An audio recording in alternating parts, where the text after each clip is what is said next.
நல்லது பண்றதுக்கு அரசியலுக்கு வாங்கடா, கொள்ளை அடிக்கிறது கொலை பண்றதுக்கு அரசியலுக்கு. ஸ்டெப் ஸ்டோன்ஸ் வழங்கும் aero square premium flats Parandur புதிய ஏர்போர்ட் அருகில். விட்டா பறந்துடுங்க.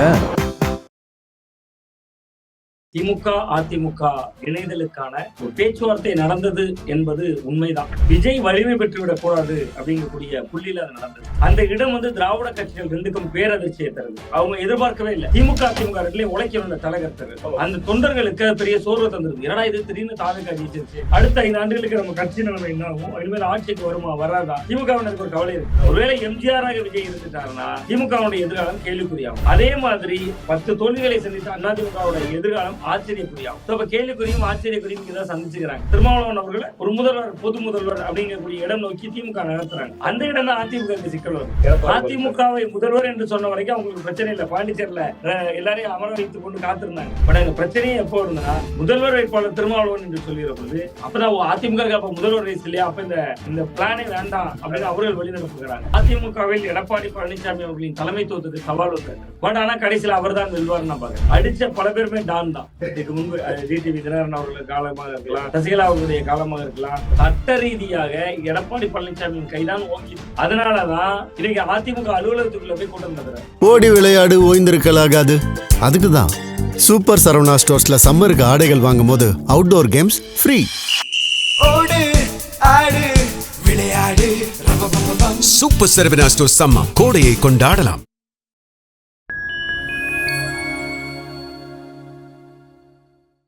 நேயர்களுக்கு வணக்கம். இன்று நம்மோடு இணைந்திருப்பவர் பத்திரிகையாளர் திரு சுவாமிநாதன் அவர்கள். சார் வணக்கம் சார். வணக்கம் சார்.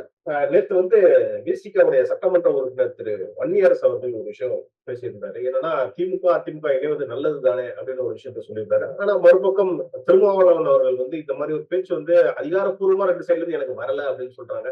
சோ 2 பேர் பேச ஒரு உலகம் அப்படி பாக்குறப்ப முரண்பாடா இருக்கு சார். நீங்க எப்படி சார் பாருங்க? இல்ல, கிட்டத்தட்ட திமுக அதிமுக இணைதலுக்கான ஒரு பேச்சுவார்த்தை நடந்தது என்பது உண்மைதான். கிட்டத்தட்ட அது ஏன் நடந்தது, எந்த சூழல்ல நடந்தது அப்படிங்கறத அந்த இடத்துல முக்கியமானது. விஜய் வலிமை பெற்றுவிடக் கூடாது அப்படிங்கக்கூடிய புள்ளியில அது நடந்தது. விஜய் அவர்கள் புதிதாக அரசியல் கட்சிக்கு வருகிறார், 108 இடங்களை வெல்கிறார். அந்த இடம் திராவிட கட்சிகள் ரெண்டுக்கும் பேரதிர்ச்சியை தருது. ஏன்னா விஜய் அவர்கள் கிட்டத்தட்ட ஒரு பெருவாரியான வாக்குகளை பெறுகிறார். அவங்க எதிர்பார்க்கவே இல்லை.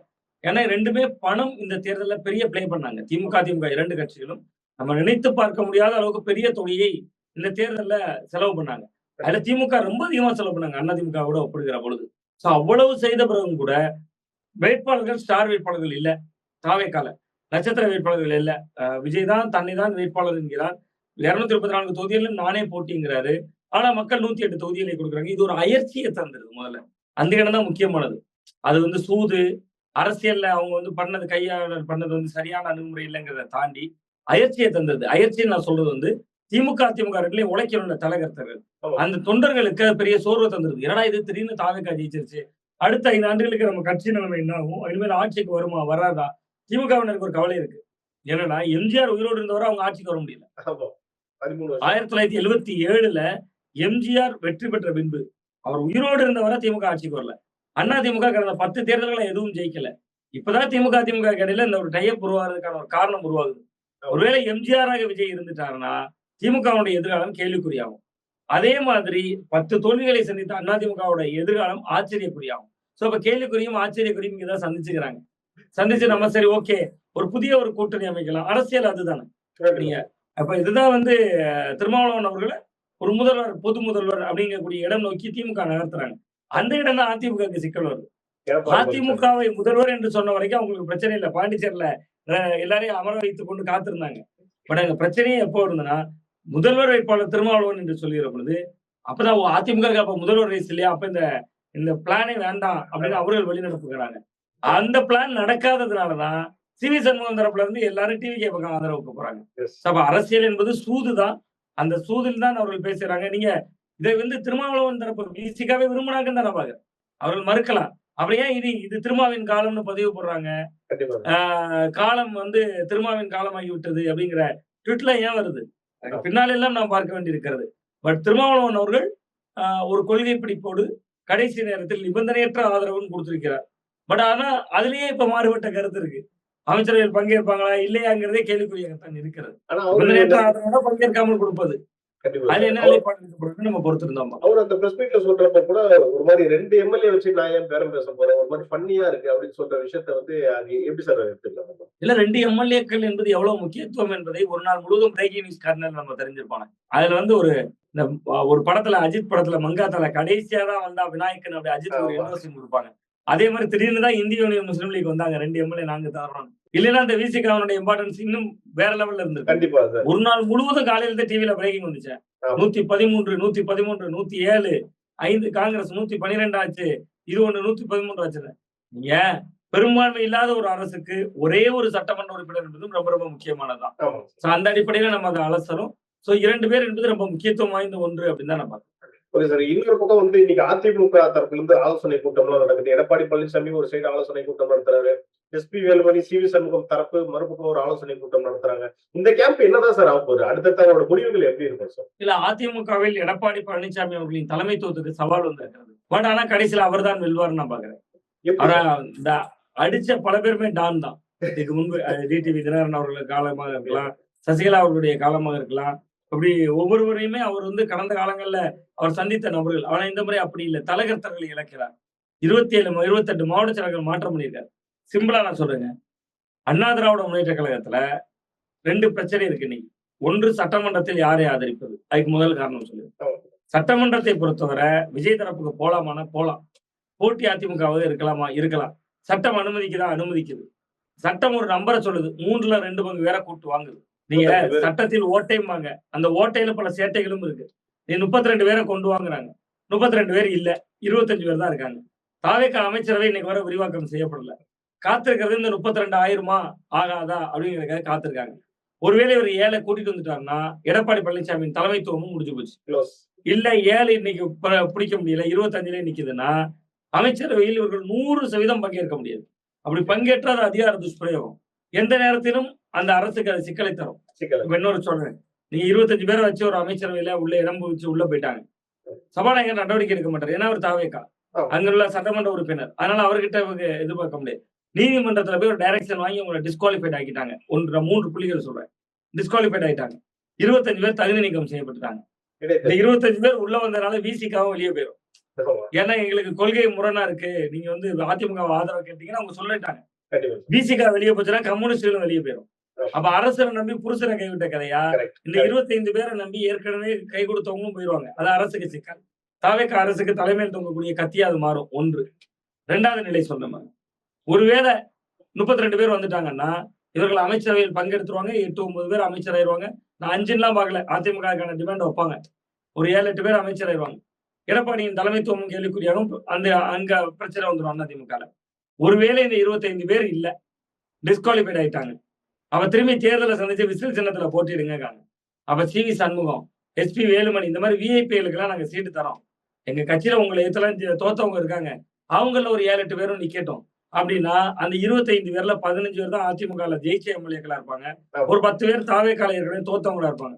அது தாவேக்காவுக்கு நகர்ந்திருக்கக்கூடிய அதிமுக எம்எல்ஏக்கள் விரும்ப மாட்டாங்க. அப்ப அது முளையிலேயே கிள்ளி எறியப்பட்டுரும். அப்ப அவர்கள் இயல்பாகவே எடப்பாடி பக்கம் போகணும். சரிங்க, எடப்பாடிக்கு தலைமையில பொதுச் செயலாளர் பதவிக்கு கத்தி தொங்குது. அதுக்கு அவர் ஒரு செக் வச்சுட்டாரு பாருங்க. பொதுச் செயலாளரா இப்ப நீங்களோ இன்னொருவரோ தேர்வாகணும்னா, நான் சொல்றது அதிமுக உறுப்பினராக இருந்தார், தேர்வாகணும்னா 10 பேர் அவரை முன்மொழியணும், 10 பேர் வழிமொழியணும். மாவட்ட செயலாளர் இப்ப யாரெல்லாம் எதிர்க்கிறாங்களோ எல்லா மாவட்ட செயலாளர் பதவியும் தூக்கிட்டாரு. உங்களை யாரும் முன்மொழிவா யாரும் வழிமொழிவா? எல்லாமே இவரு பக்கம் தான் மாவட்ட செயலாளர். சட்ட ரீதியாக எடப்பாடி பழனிசாமியின் கைதான் ஓங்கி இருக்கு. அதனாலதான் இன்னைக்கு அதிமுக அலுவலகத்துக்குள்ள போய் கூட்டம் நடத்துறாரு. காலையில எங்க அறிவிச்சாரு? என்னோட வீட்டுல நடத்துறேன்னாரு. இன்னைக்கு அதிமுக அலுவலகம்னா அதுக்கு பிறகு ஏன் மாறுச்சு? லீகலா அவர் சைடு ஸ்ட்ராங்கா இருக்கு. சோ அதனால வந்து அதிமுக எதிர்காலம் கேள்விக்குறியாதான். ஆனா அதிமுக எடப்பாடியின் கைக்குள்ளதான் இருக்கும்னு அப்ப இதுக்கப்புறம் வந்து பாத்தீங்கன்னா சிவி சண்முகமும் எஸ்பி வேலுமணியோட எதிர்காலம் வந்து இப்ப வந்து ஒரு கேள்விக்குறியா இருக்குன்னு எடுத்துக்கலாமா அரசியல்லையே? இல்ல, அரசியல் அப்படி கிடையாது. ஏன்னா அவர்கள் எல்லாம் ரொம்ப வலுவான நபர்கள், வலிமையான நபர்களும் கூட. நீங்க தொண்டாமுத்தூர்ல அவர் ஜெயிச்சிருக்காரு எவ்வளவு பெரிய விஜயலைக்கு மத்தியில. சிவி சண்முகம் மயிலத்துல ஜெயிச்சிருக்காரு. அதனால அவர்களுடைய எதிர்காலம் என்பது அதிமுகவுக்குள் வேண்டுமானால் கேள்விக்குறியாகும். எடப்பாடி நேரத்து ஒரு அறிக்கை விட்டுருக்காரு, பாத்துருப்பீங்க. அதுல சொல்றாரு, நம்ம மனம் விட்டு பேசலாம், மனம் விட்டு பேச வேண்டிய தருணம் இது அப்படின்னா சொல்றாரு. அதனால அது இணைந்து விட்டால் பழைய நிலைமை வந்துரும். மாவட்ட செயலாளர் ஆவாங்க, எல்லாமே ஆவாங்க. நீங்க அரசியல் ரீதியா அங்கீகரிக்கப்பட்ட ஒரு கட்சி ஆண்டுக்கு ஒரு முறை பொதுக்குழுவை கூட்டணும். கடந்த டிசம்பர் 10ஆம் தேதி தான் பொதுக்குழுவை கூட்டியிருக்காங்க. இப்ப கூட்டினா அது அவசர கூட்டம். அவசர கூட்டம் கூட்ட வேண்டிய அவசியம் இல்லை என்பதை உணர்ந்துட்டாங்கன்னா அடுத்த டிசம்பர்ல தான் கூட்டம் கூட்டணும். தேர்தல் ஆணையம் நடத்திய விதிகள் அதுதான். ஆண்டுக்கு ஒரு முறை பொதுக்குழுவை கூட்டணும், செயற்குழுவை கூட்டணும். அப்ப அவர்கள் அந்த சமரச புள்ளிக்குள்ள வந்துட்டா அந்த கேரியர். சமரச புள்ளிக்குள்ள வரல, ஐயோ பகைச்சிட்டோம், இனி அவர் நம்மளை எதிரியாவே பார்ப்பாரு. ஏன்னா எடப்பாடிக்கு அந்த தன்மை உண்டு. எப்பொழுதுமே நம்மளை எதிரியா தான் பார்ப்பாருன்னா, இந்த 5 ஆண்டு காலங்கள் கொஞ்சம் அமைதியா இருப்பாங்க அல்லது ராஜினாமா பண்ணிட்டு, இந்த மாதிரியான விஐபிகள் தாவேக்காலே அணிஞ்சிருவாங்க. எலெக்ஷன் கண்டெஸ்ட் பண்ணி தாவேக்காவோட சட்டமன்ற உறுப்பினரும் ஆயிடுவாங்க. அவர் எப்படி சார் தாவேக்கா வந்து இந்த தூய சக்தின்றத பேசுறதுக்குலாம் இனிமே தகுதி இல்லாம போயிருந்தது சார். இப்ப எஸ்பி இல்ல சார், நான் அதுதான் சார், எல்லாருமே அந்த புள்ளியை கேக்குறீங்க. நிறைய நண்பர்கள் கேக்குறாங்க, நிறைய ஊடகவியலாளர்கள் கேக்குறாங்க. அவங்க வந்து குதிரை பேரம் எப்படி சரியா இருக்கும், அங்கிருந்து ஆள் எடுத்தா எப்படி சரியா இருக்கும். நான் ஒரே ஒரு கேள்வி கேக்குறேன். 108 எம்எல்ஏ ஜெயிச்சிருக்காங்க. 108 அதுல விஜய் 2 1 கழிச்சிருங்க, 107. இன்னும் பெரும்பான்மைக்கு ஒரு 118 தேவை. இன்னொரு 11 12 பேர் தேவை. நான் தூய சக்திங்க. அதனால நான் ஆட்சியே அமைக்கலைங்க. மறு தேர்தலுங்க ரெடியா இருக்கா தமிழ்நாட்டுல? 200 சீட் ஜெயிச்சிரும் தாவேக்கா. நீங்க அவரை ஆளை விட்டு ஒரு வருஷம் பார்த்துட்டு விமர்சிச்சா மட்டும்தான் மற்ற கட்சிகளுக்கு எதிர்காலம். நான் தாவேக்காவை ஆதரிக்கல, இப்படி சொல்றதுனால தாவேக்காவின் ஆதரவாளர்னு போட்டுருவாங்க கீழே கமெண்ட். நான் அதுக்கு இன்னொரு பதில் வரேன். இன்னைக்கு காலையில ஒரு மாற்றுத்திறனாளி மாணவி பாலியல் வன்கொடுமை, கூட்டு பாலியல் வன்கொடுமை செய்யப்பட்டிருக்காங்க. இன்னைக்கு காலையில தமிழ்நாடு முழுவதும் டாஸ்மாக் கடையில 3 நாள்ல 717 கடையை 3 நாள்ல மார்க்சிஸ்ட் கம்யூனிஸ்ட் இந்திய கம்யூனிஸ்ட் கைதட்டிட்டு இருக்கான்னு நினைக்கிறீங்க? எங்க மாவட்டத்துல இந்த கடையை மூடுறேன்னு கொடி பிடிச்சிட்டு இருக்காங்க. எங்க வீட்டு முன்னாடி போஸ்ட் ஒட்டி இருக்கு.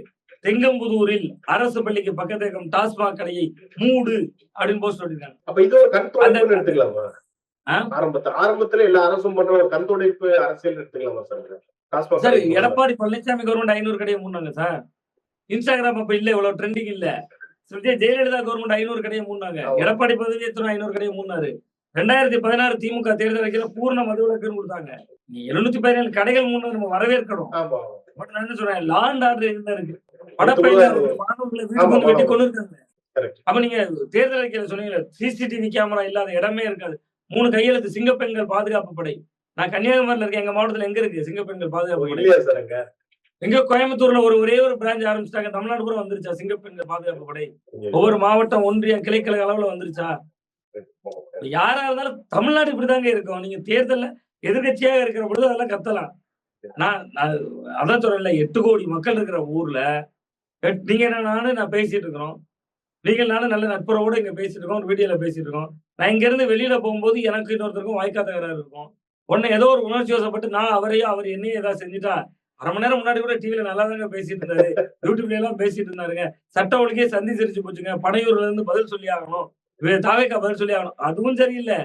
அறிவாலயத்துல இருந்து பதில் சொல்லணும், காடல்ல இருந்து பதில் சொல்லணுங்கிறதும் சரியில்லைங்கிறேன். அரசியல் செய்யறப்ப இது வேணா ஒரு நல்லா இருக்கும். எதிர்கட்சி அரசியலா பேசுறதுக்கு நல்லா இருக்கும். களத்துல இனிமேல் தான் தாவேக்காவுக்கு நிறைய சவால்கள் இருக்குங்கிறேன்.